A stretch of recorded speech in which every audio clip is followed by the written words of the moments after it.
Hello, eternally minded mamas. I realized the last video I did, I'd just taken a shower, so I'm going to have this wet hair look again. And then I'm like, why do I care? As if they don't take showers. I'm sure you guys take showers.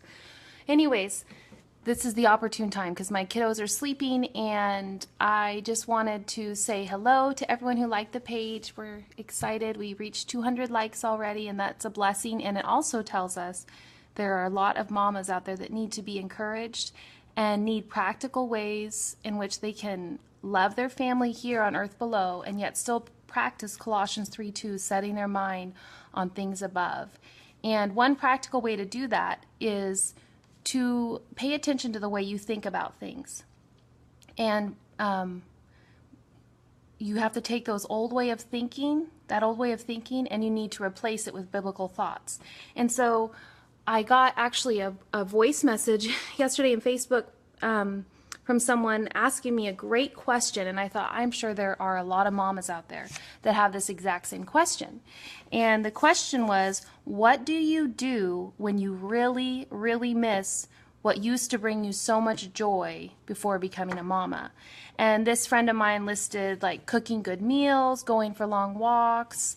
For her, it has a lot to do with taking care of herself. So exercise is a big thing. For me, I used to love naps. Seriously, people, I was obsessed with naps. Weird about naps. But I had to give those up for the most part. Also long walks. I used to live in Santa Barbara, California, and I would go on these like 3-hour walks and on the beach and walk up to a restaurant, hang out with my friend for a couple hours, and then go to coffee. So I miss those things too. So my friend wanted to know, hey, what do you do when you're thinking about those things you really miss? You're in the middle of poopy diapers. You are listening to your kids screaming and fighting again. You're trying to homeschool while nursing. And it's just like you start thinking about those things you used to really like to do. So my friend wanted me to share some Bible verses that I use to kind of exhort myself and change my thinking to be an eternally minded mama. And so there are 3 verses that I want to share with you, and I'll put them in the comment section as well. I'm looking at them right now. The first one is 2 Corinthians 4:17, which says, "For this light momentary affliction is preparing for us an eternal weight of glory beyond comparison." So all of that stuff that you ladies gave up when you became a mama, it's light. It's nothing compared to the glorious thing that God is producing in you. And so I remind myself of that. I tell myself, Katie, it's a light and momentary affliction that you're giving up, and it's preparing for you an eternal weight of glory that's beyond comparing all those walks on the beach, your coffee dates, whatever it is you crave from the things you did before you were a mama. So that's my first verse I have, 2 Corinthians 4:17. The next one is 1 Corinthians 15:36, and it says, "You foolish person, what you sow does not come to life unless it dies." And honestly, sometimes being a mama is like dying, because you're dying to yourself. And I love that in this passage it says, "You foolish person, what you sow does not come to life unless it dies." And that's how motherhood feels a lot of the time. It feels like dying to self, dying to dreams that you may have had, dying to what you envisioned for your family sometimes, and for your life. Maybe you thought you were going to have these kids and still be able to go on coffee dates with your girlfriends and have those long walks, and it's just not a reality for most of us. And so the good news is God says, hey, that's kind of how I work. I work through dying. I work through dying to self. That's when the good stuff comes out in us. And so that verse is 1 Corinthians 15:36. And then the last verse I want to share with you, this is kind of interesting. They all come from 1 and 2 Corinthians. 1 Corinthians 6:19, which says, "Do you not know that your body is a temple of the Holy Spirit within you, whom you have from God?" And here is the key part. Here is something we all need to remember. You are not your own. You are not your own. You do not even own yourself. God owns you. He has purchased you.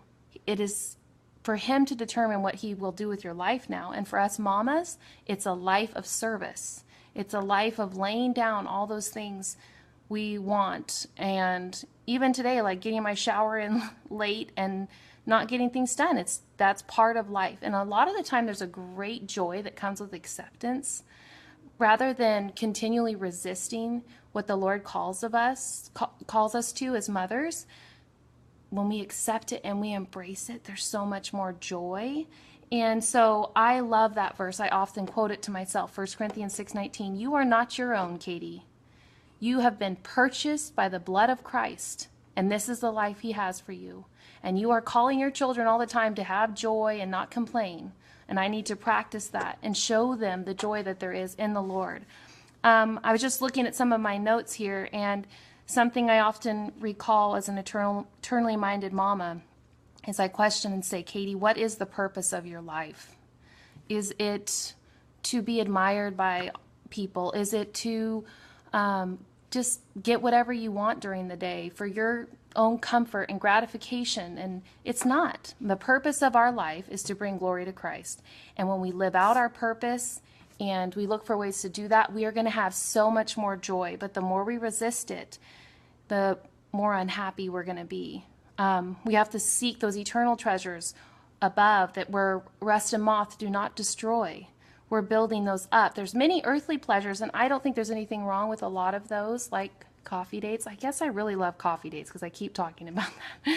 So that's something I wish I could do. I wish I could call up my friend Jess or Bonnie or whoever and just say, hey, let's go to coffee. But that's just not the way it is right now. And so rather than continually dwelling on what I can't do as a mom, I need to dwell on what Christ has done for me. I need to dwell on the fact that this is an awesome calling God has called me to. Let me see if you can see. There's my little family over there.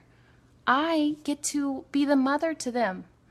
And so one other thing that's kind of in my toolbox for when I don't want to say feeling sorry for myself, but just really missing those things I got to do as a single woman. Something else is just reminding myself this is a mighty calling. It is something that many women wish they had. There's nothing greater that we could be doing with our days. And so we are now part of a new kingdom. When you become a Christian, you left that old kingdom of self, and now you're in the kingdom of Christ. And you're going to be much happier in that kingdom of Christ with a heart to serve others. Rather than saying, I have to, say, I get to. This is just a little tip for you guys that I've been practicing lately, and I've seen it like Romans 12:2, do not conform any longer to the patterns of this world, but be transformed by the renewing of your mind. And my mind has been renewed by this little tip. So here it is. Rather than saying I have to do the laundry, say I get to do the laundry. Rather than saying I have to do the dishes, say I get to do the dishes. Rather than saying I have to go discipline my child again, say I get to do that. It's a wonderful thing the Lord has called us to. And I've noticed as I've been saying that I get to do the dishes, the Lord has blessed our family with food. We have dirty dishes because we have food. And having that thankful attitude, it really does change my whole demeanor. It makes my mind, it all starts in the mind. We want to be eternally minded. We don't want to be earthly minded, sticking our mind on things below. And if we do that, we will be joyful mamas. It will just naturally come out of our lives if we do that. So please comment below with your thoughts on these things. If you have any other questions, Janelle and I would love to answer them. And we can do them through these live videos. You can private message us, whatever you think would bless you the most. And so keep your mind on things that are above, ladies. God bless.